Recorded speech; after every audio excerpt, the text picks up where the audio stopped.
Hola a todos. Bienvenidos a una nueva inmersión.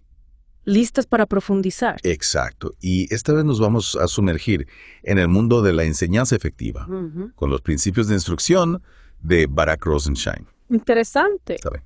Este señor dedicó años a investigar cómo aprendemos realmente. Ajá. Y lo que descubrió es fascinante. No son trucos mágicos, No. sino estrategias basadas en cómo funciona nuestro cerebro. Exacto. Rosenshein no se quedó en la teoría, Ah, fue más allá y nos dejó 10 principios prácticos que cualquier maestro o cualquier persona que quiera aprender mejor puede usar. me encanta. Y para guiar nuestra inversión tenemos el libro Los Principios de Rosenshein en Acción de Tom Sherrington. Buena lección. No solo explica los principios, sino que nos muestra cómo usarlos en el aula y fuera de ella. Lo interesante es que Rosenshein parte de una idea fundamental. Ah, Para aprender necesitamos construir una base sólida de conocimiento. claro. No se trata solo de absorber información, sino de tener los ladrillos necesarios para construir algo nuevo. Como si quisiéramos escribir una novela sin conocer las letras, imposible. Precisamente. Y aquí entra el concepto de currículo específico de conocimiento. Ajá. Es decir, debemos ser muy claros sobre qué conocimientos específicos necesitan los estudiantes para avanzar. ¿Y cómo se conecta esto con la forma en que funciona nuestro cerebro? Bueno, nuestro cerebro organiza la información en esquemas en nuestra memoria a largo plazo. Entiendo. Imagínese una red de conexiones donde cada nodo es un concepto. Ajá. Cuanto más rica sea esa red, más fácil será conectar nueva información y comprenderla. Es como cuando aprendes un idioma. ¿Sí? Al principio, cada palabra es un mundo nuevo. Claro. Pero a medida que aprendes más, empiezas a ver las conexiones, la gramática, las estructuras. Y ¡pum! Todo se Claro. vuelve más fácil. Exactamente. Y por eso es tan importante construir una base sólida de conocimiento. Claro. Si tenemos los esquemas adecuados, el aprendizaje se vuelve mucho más fluido y efectivo. Entonces, si estamos aprendiendo sobre, digamos, la Revolución Francesa, Y necesitamos tener un conocimiento previo sobre la historia de Francia, los sistemas de gobierno, las ideas de la Ilustración. Exactamente. Sin esos conocimientos previos, la Revolución Francesa sería solo un conjunto de nombres y fechas sin mucho sentido. Y esto me lleva al segundo principio. Secuenciación y modelado. Interesante. Sherrington usa la analogía de construir un muro. Ajá.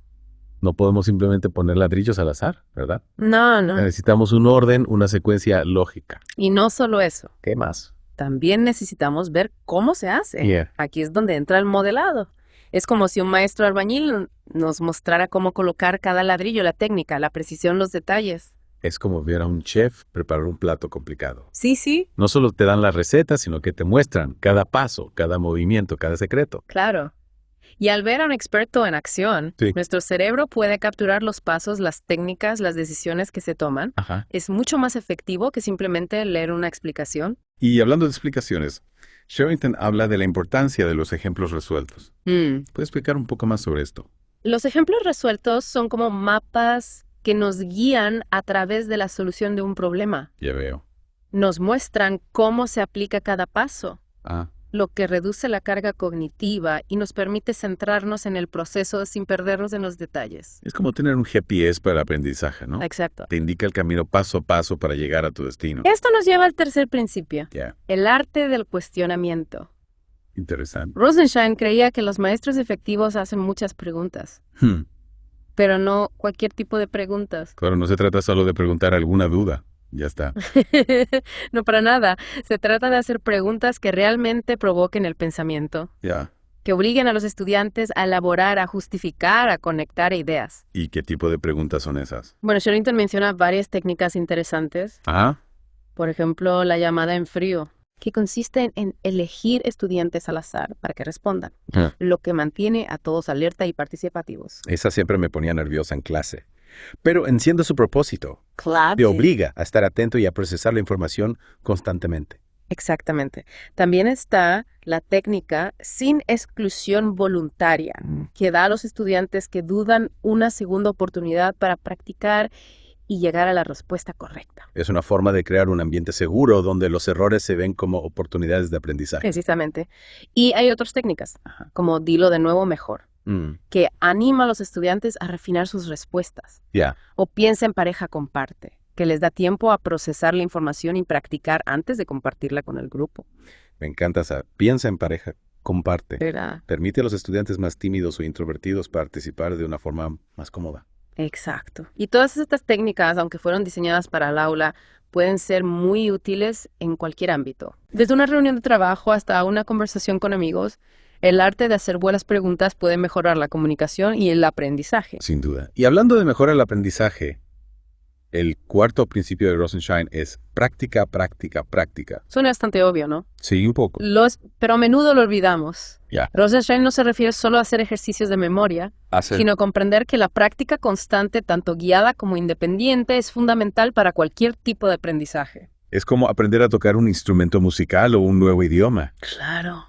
Nadie se convierte en un experto de la noche a la mañana. No. Se necesita tiempo, esfuerzo y mucha práctica. Y aquí hay un punto crucial. Bueno, Rosensheim se centra en lograr una alta tasa de éxito, alrededor del 80% durante la práctica. ¿por qué el 80% no el 100%? Porque el objetivo no es solo memorizar o repetir información, Ajá. sino también afrontar desafíos que nos obliguen a pensar, aplicar lo que hemos aprendido, a cometer errores y aprender de ellos. Entonces el 20% restante representa ese espacio para el error, Sí. para el aprendizaje a través de la experiencia. Exactamente. Es importante encontrar un equilibrio entre el éxito y el desafío. Ajá. Si nos equivocamos constantemente, podemos desmotivarnos. Claro. Pero si todo es demasiado fácil, no estamos realmente aprendiendo. Y esto nos lleva a un punto fascinante que Sherrington destaca en el libro, Y sí, la importancia de la práctica guiada. la práctica guiada es como tener un entrenador a tu lado. Me gusta la analogía. Te proporciona el apoyo y la orientación que necesitas para dar tus primeros pasos, Ajá. para corregir errores, para ganar confianza. Es como aprender a andar en bicicleta con rueditas. Sí. Al principio te dan seguridad y te permiten concentrarte en el equilibrio de los pedales, pero a medida que ganas confianza las rueditas ya no son necesarias. Exacto. Y Sherrington ofrece un ejemplo muy visual de cómo funciona la práctica guiada en el aula. Peggy, Imagina a un grupo de estudiantes aprendiendo a escribir un ensayo. El maestro podría proporcionar una estructura básica, ejemplos de párrafos bien escritos, Ajá. y luego guiar a los estudiantes a medida que escriben sus propios borradores. Es como construir una casa con un plano y la ayuda de un arquitecto experto. Exacto. Te aseguras de que los cimientos son sólidos y de que la estructura es la correcta. Y a medida que los estudiantes ganan confianza y habilidad, Sí. el maestro puede ir retirando el andamiaje, el apoyo, Bien. hasta que puedan escribir un ensayo de forma independiente. Es un proceso gradual, pero muy efectivo. Sí. Y hablando de procesos, llegamos al quinto principio: revisión y recuperación. La revisión y la recuperación son cruciales para combatir el olvido. Lo sé bien. Sí. A veces siento que estudio algo a fondo y al poco tiempo se me ha olvidado por completo. Más en serio. Nuestro cerebro está diseñado para olvidar lo que no usa con regularidad. Ya veo. Por eso Rosensheim recomienda la revisión diaria, semanal y mensual. ¿Y cómo podemos hacer que la revisión sea más efectiva? Aquí entra en juego la práctica de recuperación. Ajá. Se trata de intentar recordar la información de memoria, en lugar de simplemente releerla. Es decir, en vez de solo hojear mis apuntes, debería intentar recordar la información sin mirar. Exactamente. Es como hacer ejercicio para el cerebro. Cuanto más nos esforzamos por recordar, más fuertes se vuelven las conexiones neuronales. Sherrington menciona un ejemplo muy visual. Estudiantes que estudian una línea de tiempo de eventos históricos Ajá. y luego intentan recordar las fechas y los personajes sin mirar sus notas. Es una excelente forma de practicar la recuperación. Y hay muchas otras técnicas.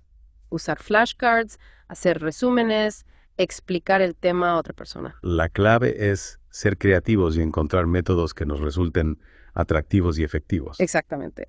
Y al integrar la revisión regular en nuestra rutina de aprendizaje, podemos combatir el olvido Claro. y asegurarnos de que la información se quede con nosotros a largo plazo. Qué interesante. Hemos cubierto la mitad de los principios de Rosensheim. ¿Qué te parece si hacemos una pausa para que nuestra audiencia pueda procesar toda esta información? ¿Te parece una excelente idea? Perfecto.